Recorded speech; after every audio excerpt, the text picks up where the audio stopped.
नमस्कार दर्शक बंधु आपण मानक स्वागत करछि आज एक नवा अपडेट को नहीं देखंतु वर्तमान एक बड़ अपडेट आसी अछि जहाँकि मुख्यमंत्री निजे घोषणा करिसंती जनवरी 10 सुधा सबु जिले में धान संग्रह होबाकू जाउछि।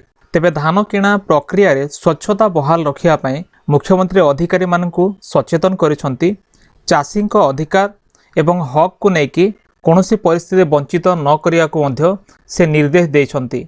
मिलर्स माने सठिक भाव में धान किणवे एवं चाषी माने समय किपर टंका पाइबे ताकू नहीं कि वर्तमान से सजग रहिया को मध्य कहिसंती।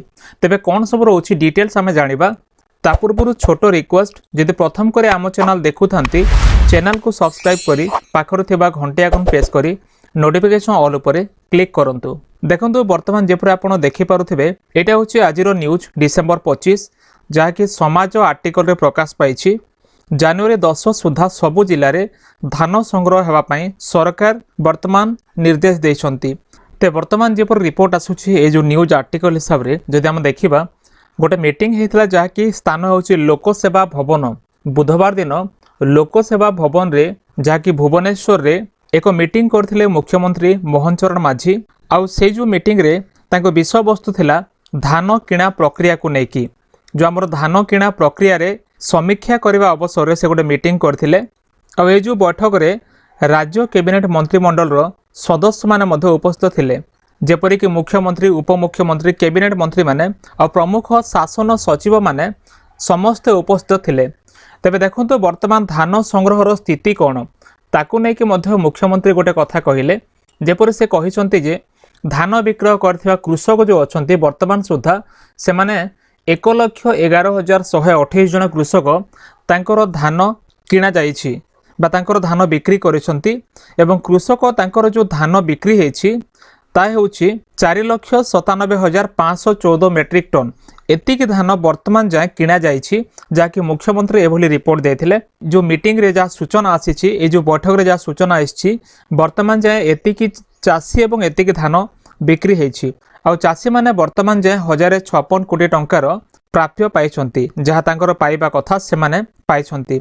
तेबे देखंतु केउठारे धान किणा चलीछि तार डिटेल्स मध्य आमे देखि परिबा जेपर लेखा अछि जे 12टी जिल्ला रे राज्यर 12टी जिल्ला रे वर्तमान धान क्रय प्रक्रिया चालू रही।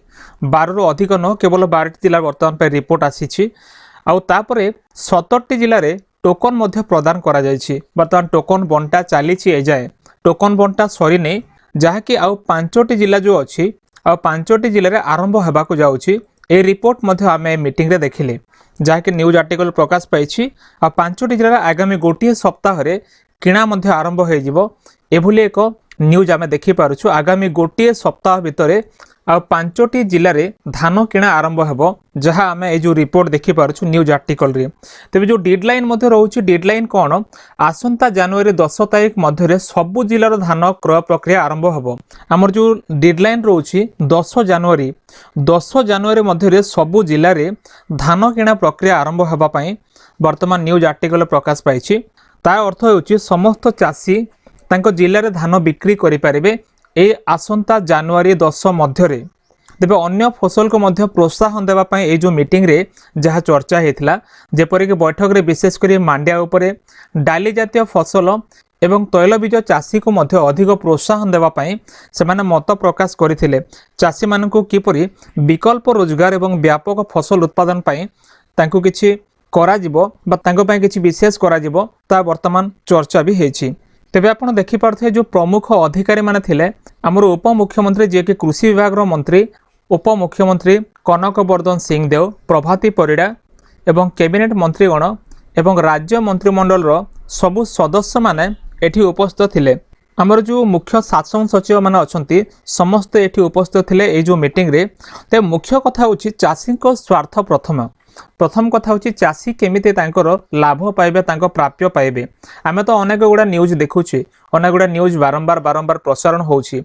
ए प्रसारण भितरे चाषी वर्तमान को अवस्था रे अछि चाषी को तांको हक मिलिबा कथा सेटा वर्तमान सरकार चिंता करिबा दरकार। तेनु करी चाषी को स्वार्थ प्रथमे देखिबा कथा धान किणा केमिते ठीक समय रे हबो से माने ठीक समय रे टंका पाइबे। जनवरी 10 मध्य जेमती समस्त जिल्लार धान किणा कभर हम ताकू नेकी जो प्रकार रिपोर्ट आसी तेबे आपण माने कौन भावुंट निहाते कमेंट सेक्शन में लिखुँ फ्रेंड्स। कारण विकल्प फसल को मध्य अधिक समर्थन देवा जाऊँगी आ धान बिक्री करिबारे वर्तमान मध्य डेरी होब नाही बा डिले होब नाही जहाँ आम रिपोर्ट आकारे पाउछु। तेबे टंका मिलिबो ठीक समय मध्य आ आपणकर अधिकार जो अच्छी चाषी भाई को जो अधिकारटा अच्छी से जमी सुनिश्चित करा ताकू नहीं वर्तमान मुख्यमंत्री जो निर्देश गुड़ाक देइछंती ताको वर्तमान एक न्यूज आर्टिकल में आम रिपोर्ट आकार देखुछु। तेबे आपण मानकर मतामत कौन कमेंट सेक्शन में लिखि जणांतु। तेबे एथिला वर्तमान एक छोट अपडेट आपण मानकर मतामत कौन कमेंट सेक्शन में लिखि जणांतु। जदि वीडियो भल तो वीडियो को लाइक करी चैनल को सब्सक्राइब करी सांग मान को शेयर करंतु। देखा नेक्स्ट वीडियो रे। धन्यवाद।